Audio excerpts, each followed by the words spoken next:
নমস্কার বন্ধুরা, আমি শ্রাবন্তী আর গেন্ডু গার্ডেনে আপনাদের সবাইকে জানাই স্বাগত। বন্ধুরা, আজকে আমার ভিডিওর বিষয়বস্তু হচ্ছে আম গাছ। কেন আম গাছ হচ্ছে এই সময় খুবই ভাইটাল, খুবই জরুরি। কেন আমাদের এই সময় সমস্ত গাছের আমই কিন্তু হারভেস্ট করা হয়ে গেছে, আর এখন সময় হচ্ছে আম গাছের একটা সুন্দর বৃদ্ধি বিকাশ করতে হবে। আর সামনের সিজনের জন্য এখন থেকেই কিন্তু আমাদের পুরোপুরি রেডি করে ফেলতে হবে গাছটিকে, যাতে করে যে স্বাস্থ্য গাছে ভেঙে পড়েছে বা গাছের যে ইমিউনিটি পাওয়ার কমে গেছে সেইটা যেন পুনরায় ফিরে পায়, গাছ যেন শক্ত মজবুত হতে পারে, নিজেকে শক্তিশালী তৈরি করতে পারে এবং সামনের বছরের জন্য পুরোপুরি নিজেকে যেন রেডি করে নিতে পারে। আর আমাদের এখন যেহেতু বর্ষা চলছে, আর এই বর্ষার সময় আমাদের প্রত্যেকটা গাছেরই কিন্তু কম বেশি প্রচুর পরিমাণে বৃদ্ধি ঘটে, আর সেটাকে কাজে লাগিয়েই আমরা কিন্তু এই সময় গাছটিকে সুন্দর ঝোপালো সুস্থ সতেজ তৈরি করব। আর সেই জন্য দিতে হবে স্পেশাল মিক্সড খাবার, যাতে করে আমাদের গাছটা যেন সুন্দরভাবে গড়ে উঠতে পারে। এবং কিছু কিছু ট্রিটমেন্ট আছে যে বর্ষাকালে আমাদের অবশ্যই কিন্তু সারতে হবে। আজকে সেই সমস্ত কিছু নিয়ে ভিডিও। বন্ধুরা, পুরো ভিডিওটা দেখবেন, স্কিপ করবেন না, অবশ্যই উপকারে আসবে। বন্ধুরা, আজকের আমি আলোচনা করব যে এই সময় আমরা আম গাছে কী যত্ন পরিচর্যা নেব, যেটা খুবই ভাইটাল, খুবই প্রয়োজন এই সময় সেই যত্নগুলো নেওয়া। আর সেই সঙ্গে আমাদের স্পেশাল মিক্সড জৈব একটা খাবার গাছে প্রয়োগ করতে হবে। সেই খাবারটা আমি একটা চার্ট দিয়ে দেবো, আপনারা সেইভাবে খাবারটাকে তৈরি করে অন্তত 15 দিনের জন্য রেখে দেবেন। তারপরে সেই খাবারটাকে ব্যবহার করবেন গাছে। তাতে করে গাছের বৃদ্ধি বিকাশ ভালো হবে, গাছের ইমিউনিটি পাওয়ার বৃদ্ধি হবে, গাছটা সুন্দরভাবে তৈরি হয়ে উঠবে, ঝোপালো তৈরি হবে এবং সামনের সিজনের জন্য কিন্তু গাছটা পুরোপুরি রেডি হয়ে যাবে। বন্ধুরা, প্রথমে আমাদের যে সার্বিক ট্রিটমেন্টগুলো থাকে, যেগুলো অতি অবশ্যই আমাদের এই বর্ষাকালে কিন্তু করতেই হবে, নয়তো কিন্তু আমাদের আম গাছগুলো কিন্তু নষ্ট হয়ে যাবে।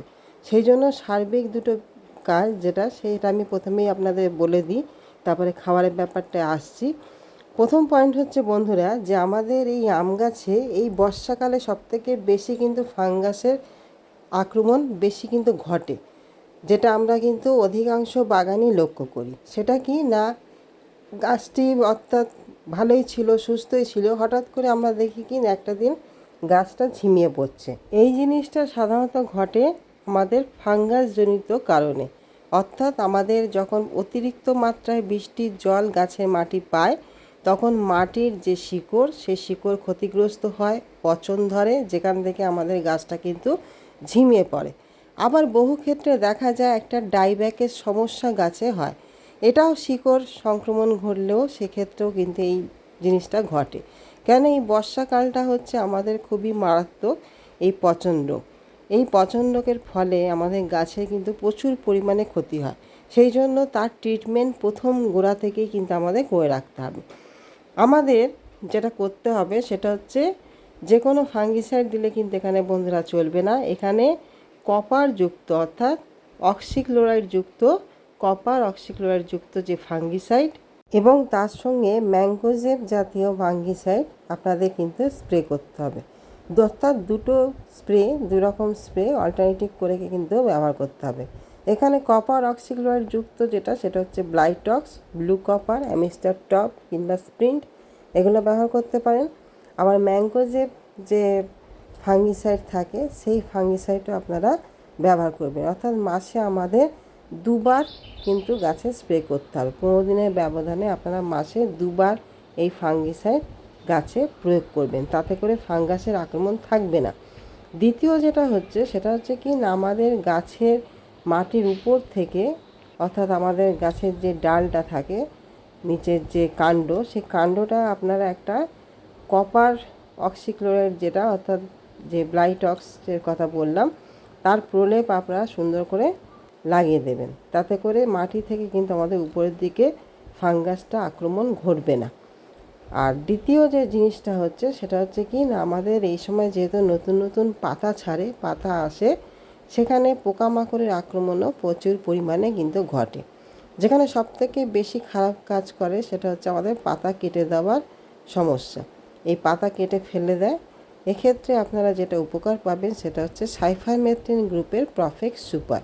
এটি কিন্তু খুবই ভালো কাজ করে। এই পাতা কেটে ফেলার যে সমস্যা, সেই সমস্যা থেকে আপনারা কিন্তু অনেকটাই রক্ষা পাবেন। এই দুটি কাজ আমাদের সারা বর্ষা জুড়ে কিন্তু অবশ্যই করতে হবে। আর পাশাপাশি যে খাবারটা আমি লিস্ট আপনাদের দিয়ে দিচ্ছি, সে খাবারটা আপনারা তৈরি করবেন এবং গাছের মাটিতে সেই খাবারটা কিন্তু প্রয়োগ করবেন। তাতে করে গাছের যেরকম সুস্থতা থাকবে, পাশাপাশি সুন্দরভাবে বৃদ্ধি কিন্তু ঘটবে।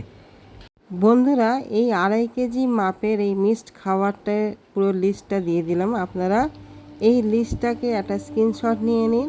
এইভাবে আপনারা খাবারটাকে তৈরি করুন এবং করে মিনিমাম 15 দিন কিন্তু রেখে দেবেন। তারপরে এই খাবারটা গাছে কিন্তু প্রয়োগ করতে হবে। তাতে করে সমস্ত নিউট্রিশন এই খাবার থেকে গাছ কিন্তু পেতে পারবে এবং গাছের বৃদ্ধি কিন্তু রকেটের গতিতে হবে এবং গাছটা দেখবেন সামনের সিজনের জন্য পুরোপুরি নিজেকে তৈরি করে নেবে। আমাদের এই খাবারটা অতি অবশ্যই কিন্তু এই সময় আপনাদের প্রয়োগ করে ফেলতে হবে। এখন আগস্ট মাসের সেকেন্ড উইক চলছে। আপনারা এই সময় যারা ভিডিওটা দেখেছেন অবশ্যই খাবারটাকে তৈরি করে নিন তাড়াতাড়ি এবং এই আগস্টের শেষে বা সেপ্টেম্বরের ফার্স্টেই আপনারা খাবারটাকে গাছে প্রয়োগ করে ফেলবেন। তাতে করে গাছের কিন্তু খুব সুন্দর বৃদ্ধি হবে। পাশাপাশি আমাদের যেহেতু এই সময় প্রচুর পরিমাণে কিন্তু বৃষ্টি হচ্ছে, আমরা কিন্তু এই খাবারটাকে কোনোভাবে অপচয় কিন্তু হতে দেব না। আপনারা একটু কষ্ট করে হলেও একটা টিপস যেটা আমি সবসময় আপনাদেরকে বলে আসি, সেটাকে পালন করুন। অতি অবশ্যই দেখবেন গাছ কিন্তু পুরো পুষ্টিটাকে গ্রহণ করতে পারবে। এখান থেকে কোনোভাবে খাবার কিন্তু অপচয় হবে না। বন্ধুরা, আমি যেটা করি সেটা আপনাদেরকে দেখাই। সেটি হচ্ছে কি, এইভাবে যে প্লাস্টিক আমি কিন্তু গাছে মুড়ে দিই। তাতে করে আমাদের যতই বৃষ্টি হোক যাই হোক, গাছের গোড়া থেকে মাটি কিন্তু কোনোভাবেই নষ্ট হয় না। অর্থাৎ খাবারটা কিন্তু আমাদের পুরোপুরি মজুদ থাকে গাছে, যাতে করে গাছটা সুন্দরভাবে যেন বৃদ্ধি পেতে পারে। এইটুকানি কষ্ট কিন্তু আমাদেরকে অবশ্যই কিন্তু করতে হবে। আমরা বর্ষাকালে আমাদের এক্সট্রা এইটুকানি আমাদের খাটনি থাকে, যেটা অবশ্যই আমাদের কিন্তু করতে হয়। আর এর পাশাপাশি আমাদের গাছে একটি ভালো মাইক্রোনিউট্রিয়েন্ট অর্থাৎ অনুখাদ্যের স্প্রে যেরকম করতে হবে, তার সঙ্গে আমাদের করতে হবে একটি হরমোন প্রয়োগ। অর্থাৎ এখানে আমাদের যেটা ভালো, যেটা বৃদ্ধি বিকাশে কাজ করে, সেটা হচ্ছে মিরাকুলার। কেন এই হরমোন আমরা যদি গাছে প্রয়োগ করি, যে হরমোন যে শুধুমাত্র ফুল আনতেই সহায়তা করে তা না, গাছের বৃদ্ধির ক্ষেত্রেও কিন্তু প্রচুর পরিমাণে সহায়তা করে। আর যেখানে সবথেকে ভালো কাজ করে সেটা হচ্ছে আমাদের মিরাকুলান। এই মিরাকুলানের স্প্রে মাসে আপনারা একবার করবেন। 1 লিটার জলে 1.5 ml নেবেন, নিয়ে সেই স্প্রে যখন আপনাদের শুকনো যাবে সেই সময় আপনারা করবেন। আর তার সঙ্গে ভালো একটা মাইক্রোনিউট্রিয়েন্ট, যে কোনো মাইক্রোনিউট্রিয়েন্ট, এখানে অ্যাগ্রোমিন গোল্ড বা ভিটা এক্স, সাগরিকা বা মোভিন, যেটাই আপনাদের কাছে থাকুক, আপনারা সেটি মাসে একবার স্প্রে করবেন। অর্থাৎ একটি হরমোন আর একটা মাইক্রোনিউট্রিয়েন্ট আপনারা একসাথে, হরমোনটা সাধারণত একসাথে না করাই ভালো, আপনারা আলাদা আলাদাভাবে দুটোকে স্প্রে করবেন। বন্ধুরা, এই ছিল আজকের ভিডিও। আজকের এই ভিডিওতে আপনাদের সিজনাল গাছে কি যত্ন পরিচর্যা নেবেন, কি খাবার প্রয়োগ করবেন, সব কিছুই বললাম। আপনারা এইভাবে কাজ করুন আর অবশ্যই খাবারটা গাছে প্রয়োগ করে ফেলুন। তাতে করে গাছ দেখবেন খুব সুস্থতার সঙ্গে বেড়ে উঠবে এবং ভালো থাকবে। বন্ধুরা, এই ছিল ভিডিওটি কেমন লাগলো জানাবেন। ভিডিওটি ভালো লাগলে, উপকারে আসলে অবশ্যই একটি লাইক, কমেন্ট, শেয়ার করবেন। আর আমার নতুন বন্ধু হলে অবশ্যই এটা সাবস্ক্রাইব করে আমার চ্যানেলের পাশে থাকবেন। তাহলে আগামী দিন আবারও কিছু নিয়ে চলে আসবো। এতক্ষণ ধরে ভিডিওটি দেখার জন্য আপনাদের সকলকে জানাই অসংখ্য ধন্যবাদ। নমস্কার।